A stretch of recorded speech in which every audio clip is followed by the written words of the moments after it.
In the quiet before dawn, on a southern plantation shrouded in fog, a young enslaved woman named Ada moved slowly through the field quarters. Her swollen belly stretched beneath a tattered brown linen dress, its fabric worn thin by time and labor.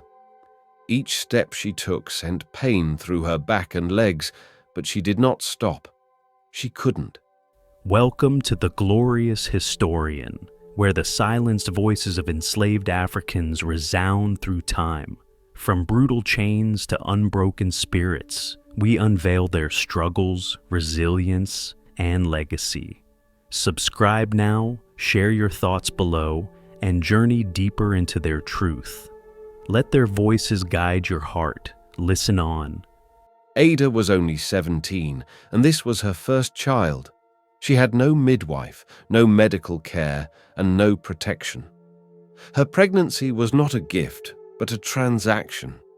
The child she carried was not hers in the eyes of the law. It belonged to the master who had forced himself upon her. Her body, her pain, even her future child, all were considered property. Enslaved women like Ada were expected to keep working until the moment they went into labor, and even then, rest was a luxury. In the eyes of the overseers, pregnancy did not excuse weakness. It was seen as productivity. A strong breeder was more valuable than a laborer. Ada knew that the bigger her belly grew, the more the master smiled, not out of warmth, but out of profit. She was not alone. Around her, other women bore the same burdens, often in silence. They shared whispered advice in the dark of night, how to ease the cramps, how to hide from the overseer when the pain became unbearable, how to breathe through contractions without drawing attention. There were no lullabies, only moans swallowed by the night. No baby showers, only fear. Some women, like an older slave named May, had lost multiple children to disease, stillbirth, or cruel separation. They warned Ada not to dream too loudly of holding her child, because the master could sell the baby as easily as he sold a sack of cotton. Ada often placed her hand over her belly and whispered stories, hoping her voice might comfort the life growing inside her. She promised love in a world where love had no safe place. She dreamed of running away, of crossing rivers and forests, but her legs were too weak and her chains too tight. The plantation bell rang, a metallic sound that shattered the brief peace of morning. It was time to report to the fields. Ada wiped tears from her cheeks, straightened her back as best she could, and walked forward into another day of labor, pain, and uncertainty. This was motherhood in bondage. This was the beginning of life in chains. By mid-morning, the southern heat wrapped the fields like a wet cloth. Sweat clung to Ada's skin as she moved slowly through the rows of cotton. Every movement felt heavier than the last. Her back screamed, her feet ached, but she didn't dare pause too long. The overseer's eyes were always scanning, always waiting to punish signs of weakness. The cotton sack she dragged behind her was too large for her fragile body. With one hand on her belly and the other pulling the strap, she tried to keep up with the others. Sometimes another enslaved woman would glance her way, a silent look of sympathy, but nothing more. Speaking aloud could invite punishment. Compassion itself had to be hidden. Ada's unborn child kicked, unsettled by the heat and stress. She bit her lip to keep from crying out. Her dress clung to her, soaked with sweat. She had no water, no rest. She was 6 months along. For enslaved women, pregnancy was not a time of care. It was another form of labor. they were still expected to pick cotton, haul water, and do domestic work without slowing down. If they fell behind, they were whipped. Some were beaten so badly that their unborn babies were lost in the dirt. Others were punished immediately after giving birth and returned to work within days. Ada remembered a woman named Clara who had delivered a child behind the slave quarters and was back in the fields 3 days later, her stitches still raw. Clara had nearly collapsed from fever, but the master only said, "She'll be fine. That one breeds strong." The word breed echoed in Ada's mind like a curse. She wasn't seen as a mother, not really. She was seen as livestock. She would be bred again and again, not out of love or family, but for profit. Sometimes, during moments of exhaustion, Ada wondered what would happen if she simply lay down in the cotton and didn't get up. Would anyone notice? Would they care? Would her baby be safer in death than in this world? But something deep inside her kept her upright. The will to survive. The will to protect the small, innocent life growing within her. She could not name it yet. She didn't know if it would be taken from her, but she held on to hope the only way she could. One breath, one step, one day at a time. The overseer shouted from afar. Ada flinched and quickened her pace, fighting the pain. Her hand gripped her belly again, not just in support, but in defiance. She would endure. For herself, for the child, for the chance of something better. Night fell slowly on the plantation, bringing a thin breeze and the scent of soil and sweat. Ada sat in the shadows behind the slave quarters, her back pressed against a wooden wall. Her belly moved under her hands, the baby inside restless again. She whispered soft words, fragments of stories her own mother once told before she was sold away. Ada barely remembered her mother's face. She had been taken when Ada was only 5 years old, dragged to another state, and never seen again. That memory, a pair of arms pulling away from her as she screamed, lived deep in Ada's chest. Now, about to become a mother herself, that fear returned. What if her child was taken too? The fear of separation haunted every enslaved mother. They were not allowed to legally marry, and their families had no protection under the law. A baby could be sold the day after birth. A child could be given away as a gift to another plantation. Enslaved people had no say. They could not protest. They had no voice. Ada once heard of a woman named Ruth who had tried to run away after her newborn son was sold. She had hidden in the swamp for 5 days before the hounds found her.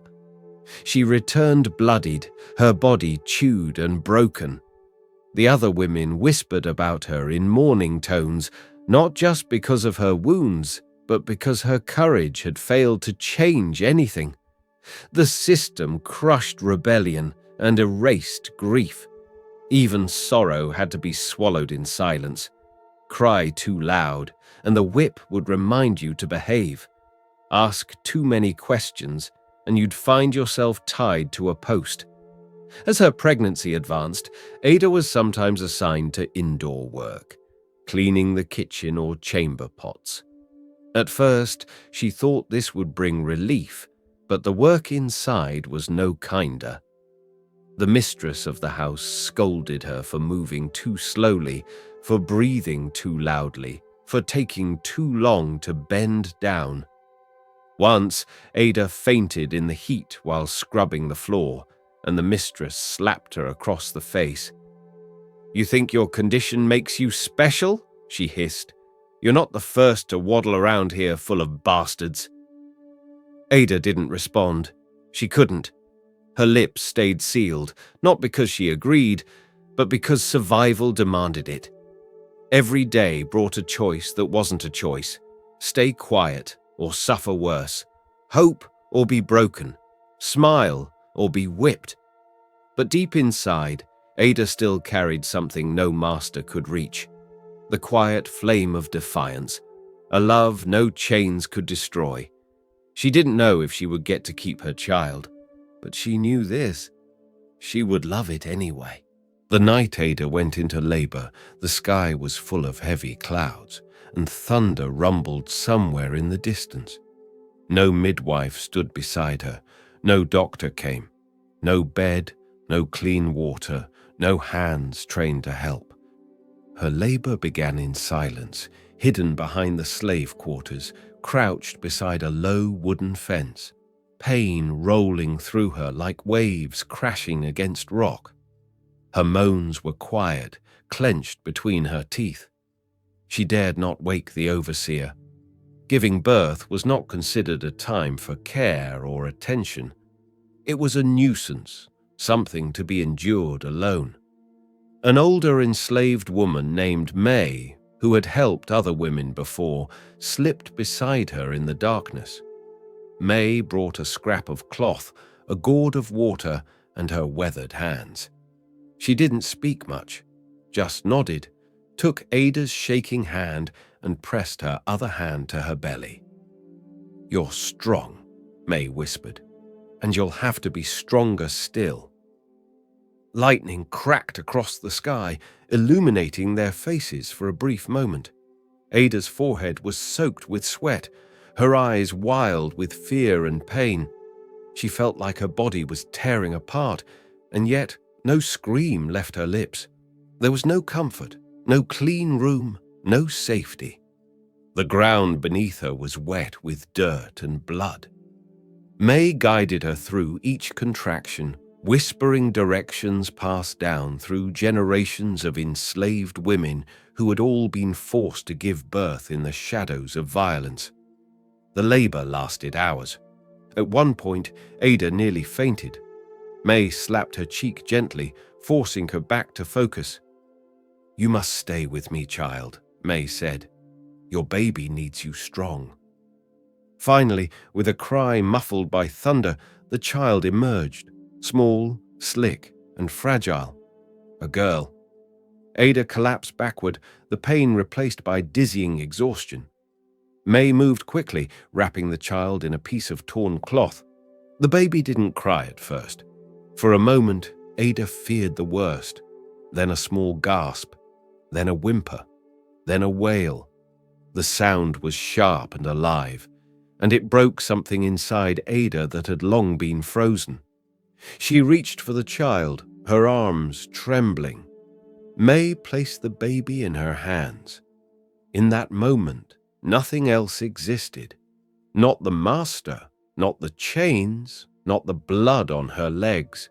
Just this tiny life, her daughter, blinking under the dark sky, skin warm against her chest. But the moment passed quickly. They had to hide the child. A crying baby might wake the overseer, and if the master found out that Ada had given birth during the night, he might demand the child be brought to the main house, or worse, sold away before dawn. May helped Ada to her feet, still bleeding, still shaking. They crept into the cabin where other women cleared space in the corner, laying down old cloths to make a bed of sorts. The baby slept. Ada stayed awake, watching, guarding, praying. 2 days after giving birth, Ada was told to report to the main house. She moved slowly, her legs still raw, breasts swollen and sore, the baby barely 2 days old. She clutched the small bundle to her chest as she walked up the steps, afraid of every creak of the wood under her bare feet. Inside, the mistress waited. Pale-skinned, tall, with cold grey eyes, she barely glanced at Ada. "The master's son has taken a new wet nurse," she said. "You'll nurse the baby in the mornings. After that, return to your work." Ada's mouth opened, but no sound came. She knew better than to speak, knew better than to ask questions. She was to nurse a white baby, a child of the household, while her own baby was left wrapped in cloth, asleep alone in a dark corner of the slave quarters. She was not allowed to stay, not allowed to feed her daughter first. The mistress waved her hand toward the back parlor. "He's waiting. Don't be slow." Ada walked into the parlor, where the infant boy lay on a soft embroidered cushion. A white baby, clean and plump, wrapped in lace. A world apart from the daughter she had birthed in the dirt. Her arms trembled as she picked him up. Milk for the child of the house, not for her own. This practice was common. Enslaved mothers were often taken from their own newborns and forced to wet nurse the children of their enslavers. It was theft not only of their labor, but of their bodies, their bonds, their ability to nurture their own children. The child nursed easily, unaware of the sorrow behind Ada's eyes. Every time she returned to her daughter, her breasts were half empty. The baby cried in hunger, confused.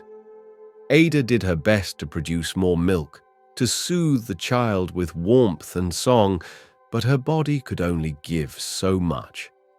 Other women tried to help. Some gave her herbs or showed her how to stimulate milk flow, but none of it could change the fact that she was made to serve another child before her own. One night, Ada sat by the fire, holding her baby close, guilt eating at her. "I'm sorry," she whispered. "I didn't want them to take what belongs to you." The baby slept. Her tiny breath rose and fell in rhythm. Ada closed her eyes and tried to remember lullabies her mother once hummed. Something passed down from far away, from across the ocean. Before chains, before pain. A song rose in her chest. Quiet, broken, but hers. And in that small, flickering moment, her voice returned. No one called Ada's daughter by name in front of the overseer. On paper, she didn't exist. Enslaved children weren't registered like free children. No birth certificate, no official record. Just property added to inventory.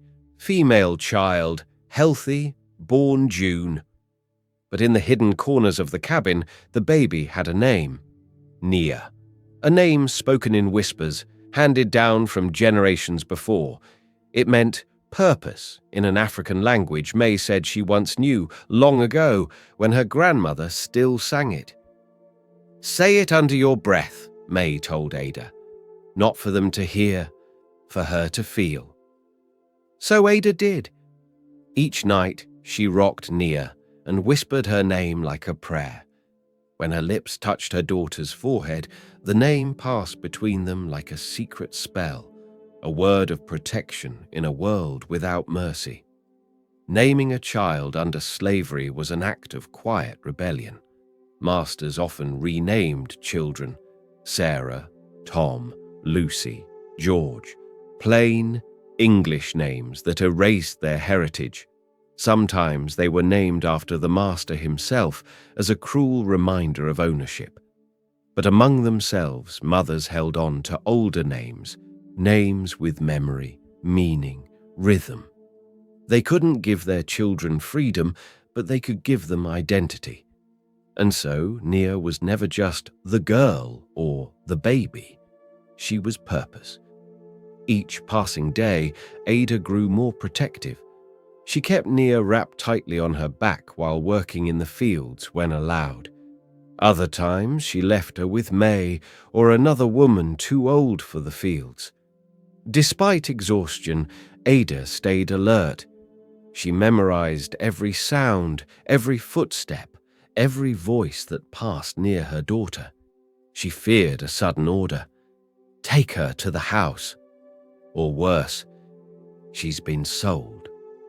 Many enslaved women had known that pain. Some woke up one morning to find their child gone.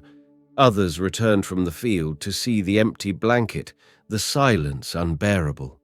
Screams were punished, resistance met with the lash. So Ada prepared silently. She taught Nia her name by humming it, pressed her scent into the cloth she wrapped her in. Every night, she repeated the name again and again, as if the word itself might anchor Nia to her. The baby began to coo when she heard the name, smiled when it was spoken. It was the only smile Ada had known since childbirth. Love was a dangerous thing under slavery, but it was also the only resistance they had left, and Ada refused to let them take that too. When Nia was 3 months old, she developed a deep cough that wouldn't go away. Her tiny chest heaved with every breath, and her cries were hoarse, strained, and infrequent. Ada knew something was wrong. She begged May and the older women for help. They brought herbs, boiled roots, whispered prayers, rubbed the baby's chest with warm oil. But the coughing worsened. Nia stopped smiling. She stopped moving much. Her eyes were dull. Ada went to the overseer and dropped to her knees in the dirt. "My baby is sick," she said. "Please, she needs the doctor." The overseer didn't even look up from his papers. "She don't belong to the house. Ain't no doctor for her." He waved her away like smoke. Enslaved babies rarely received medical attention. Plantation doctors were for white families or prize slaves needed for labor.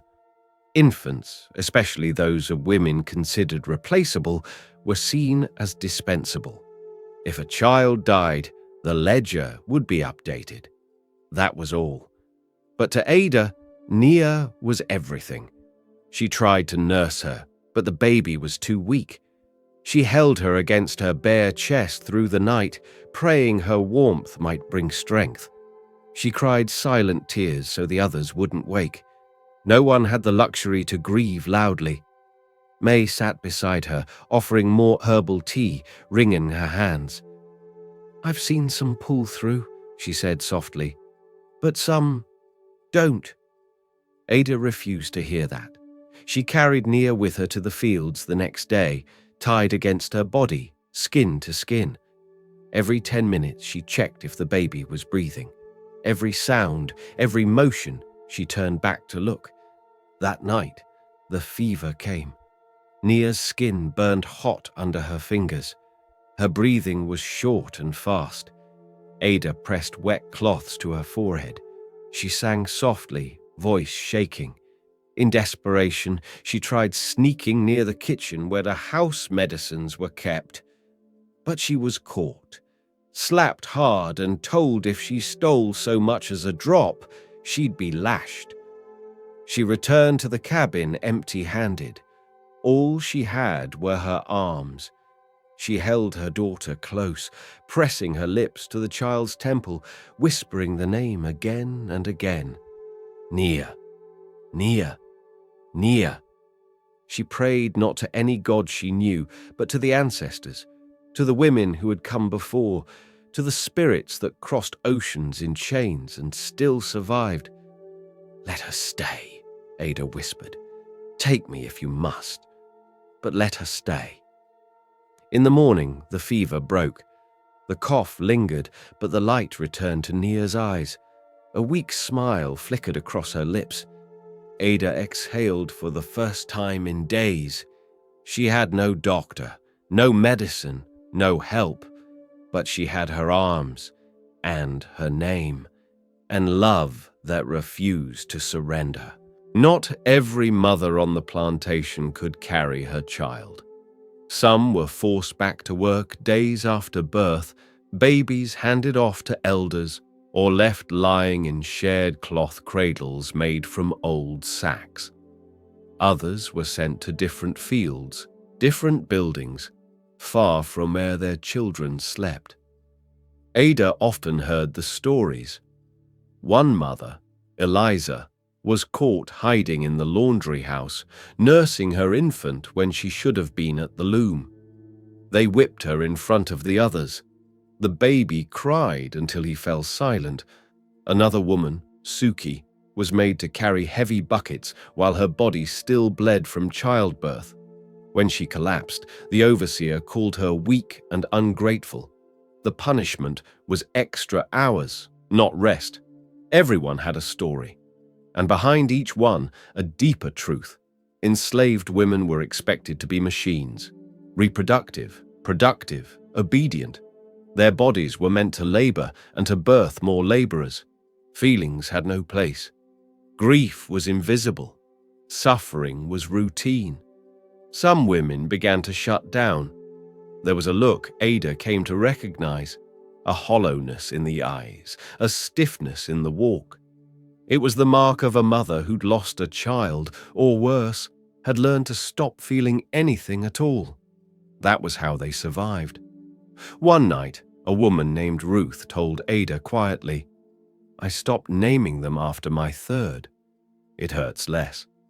Ada looked at her own daughter, asleep beside her, tiny fists curled. "I can't do that," she said. Ruth didn't answer. She just stared at the fire. There was no judgment, only difference in survival. May had once said, "Pain don't make you less a mother. Some cry, some don't. Some sing, some stay silent. All of it is love." Ada began to understand. Motherhood under slavery was shaped not only by birth, but by loss. Loss of choice, of presence, of the future. And still, women found ways to mother, in a shared lullaby, a piece of bread saved, a hand placed gently on another's back after a long day. When Ada's milk dried temporarily from exhaustion, another woman offered to nurse Nia until it returned. No words, just a quiet act of sisterhood. They didn't have freedom, but they had each other. Even in a system built to crush them, enslaved mothers carved out slivers of care, little spaces where mercy still lived, between the lashes, between the labor, between the pain. And it was in those stolen moments, fleeting as they were, that Ada felt strongest. She had no control over what tomorrow might bring, but tonight, her daughter breathed, and that was enough. It was a quiet morning when the wagon arrived. No one had been told, but the sound of wheels crunching gravel meant only one thing: trade day. The master sold lumber, crops, livestock, and people. Sometimes a single slave was taken, sometimes whole families vanished. Ada stood still, her hand tightening around Nia. The wagon stopped near the barn. A white man with a clipboard climbed down, followed by two assistants. They began inspecting the field workers like animals at a market, checking teeth, muscle, posture. Then they turned to the cabins. Ada's heart pounded. She instinctively shifted Nia to her other hip and moved behind May. But the men were already inside, pointing at children. One boy was tugged from his mother's arms. A girl cried as she was lifted into the wagon. "No!" a woman screamed. "Please! She's mine!" The sound of a slap cracked through the air. The woman crumpled to the dirt, silent now. The girl disappeared into the wagon's shadow. Nia whimpered. Ada covered her daughter's head with her shawl and lowered her eyes. "Don't draw attention. Don't breathe too loud. Be invisible." That day, 5 children were taken. The youngest was barely old enough to walk. No warning, no time to say goodbye. Mothers were expected to return to work as if nothing had happened. Ada held Nia all night, not daring to sleep. "They don't sell babies unless the price is high," May whispered, trying to reassure her. "You just keep her close. Don't let them notice her." But Ada knew better. Every child was a number on a ledger, and once Nia was old enough to walk, to talk, to be useful or pretty, she'd be worth something. and the men with clipboards would return. The next week, Ada watched a woman named Hester carve something into the wall with a piece of nail. It was a name, her son's. She etched it deep, slow and careful. "If they take him," she said, "he'll still be here." All over the cabin walls were faint marks, names, dates, words in languages Ada didn't recognize. They were memories scratched into wood, a record the masters couldn't erase. Ada carved Nia the next morning. Just 3 letters, small and low, where no overseer would notice. Her hands shook as she did it, but when it was done, she felt a strange calm. She could not stop them from taking her daughter, but she could leave proof that she lived, that she mattered, that she was loved. Even if Nia was taken one day, her name would stay in the walls, in whispers, in memories, in the bloodline that refused to break. And maybe, just maybe, someone years from now would touch those letters and remember her. Long before any white doctor ever set foot on the plantation, it was the midwives who held the true knowledge. They were older women, chosen by experience, not permission. May was one of them.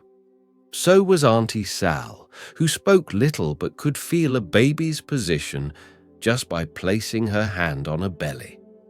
These women knew how to catch life in the dark, with no tools, no gloves, only cloth, oil, and instinct. They were both feared and respected. The masters saw them as useful. A midwife could keep a pregnant woman alive long enough to deliver a new asset. But they also worried. Midwives whispered in old languages. They tied knots no one could explain. They carried dried herbs in their skirts and sang while they worked. To the other enslaved women, the midwives were everything.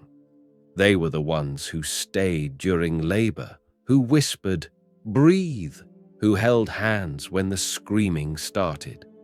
They were the first to see the baby's face and say, "She's here." Or sometimes, "He didn't make it," with eyes full of pain and strength.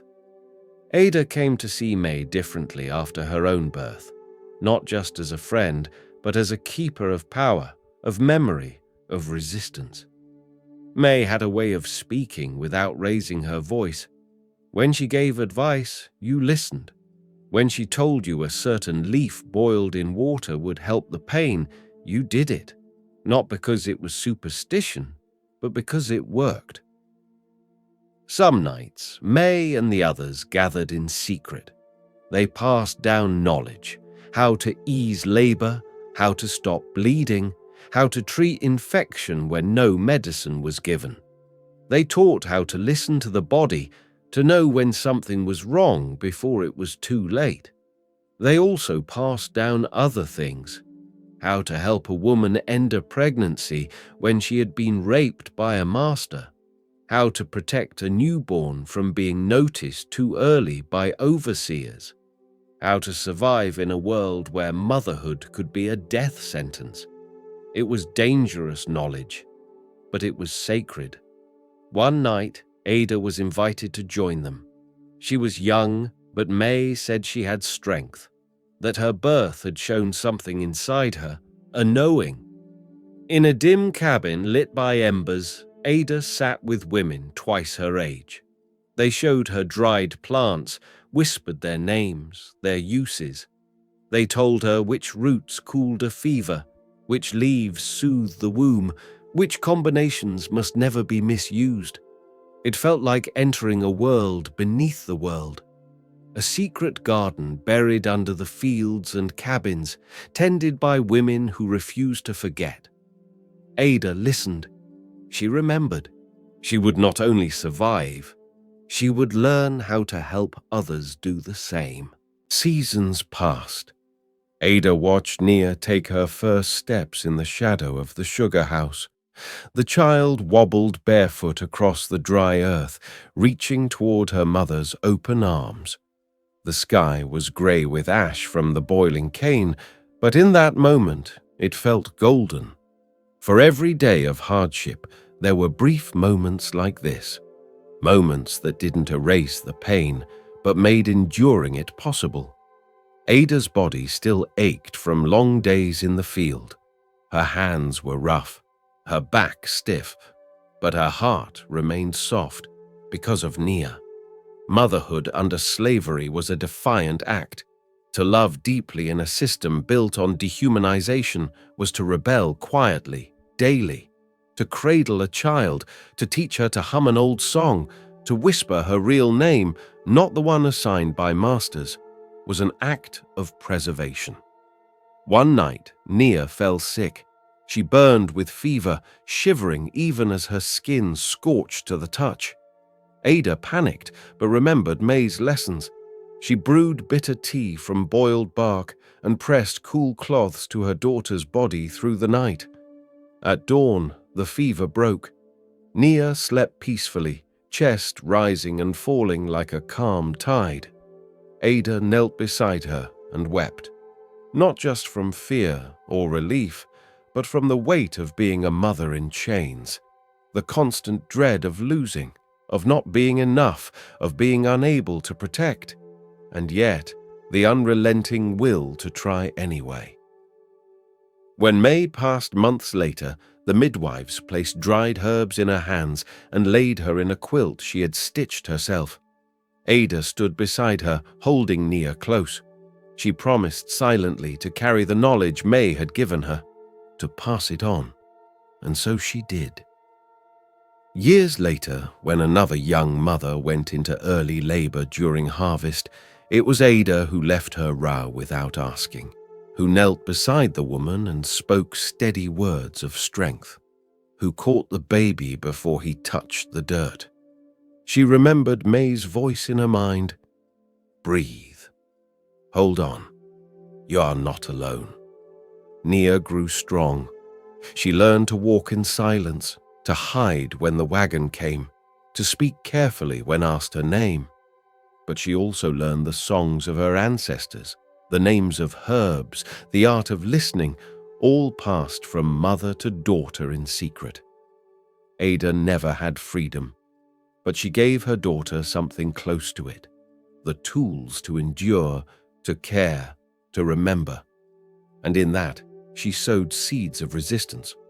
One day, someone would tell Nia's story, and her daughters, and maybe, just maybe, they would speak Ada's name too, not as a number, not as property, but as a mother, and as a woman who endured.